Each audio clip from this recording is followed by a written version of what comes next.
If we can go to the map, Bowden, as we refresh ourselves this morning on the complexities of the distance from Damascus to the northern Syria of Iraq. That's a wonderful, wonderful map. Thanks to our map team for putting that together.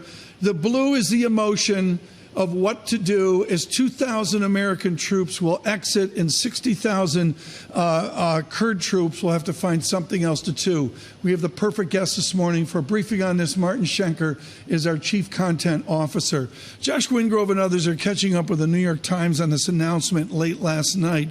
It's an extraordinary announcement. I should mention, Marty, the Kremlin says Syrian territorial integrity must be priority. Let's begin with square one.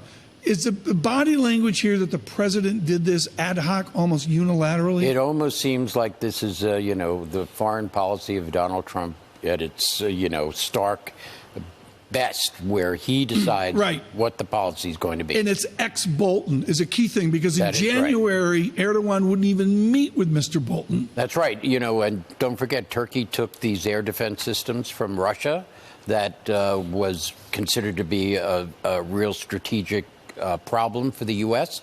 And now you have the Russians actually a pretty mild statement when you get right down to it when the Turks are on the verge of invading Syria. We have had a large presence in Istanbul, as have many other Western organizations. The heart of the matter here, and we don't need to turn this into an IR exercise, but the bottom line is Turkey is a NATO member since the early 1950s, and there's a whole set of baggages, including Cyprus and the rest of it. What's the modern take of this? Is it actually wrapped around the White House statement? If we can bring up that statement right now on the White House, I brought that in later. This is the exact quote from the White House that we have defeated the caliphate. I'm paraphrasing, folks. That's right. And Donald Trump, we?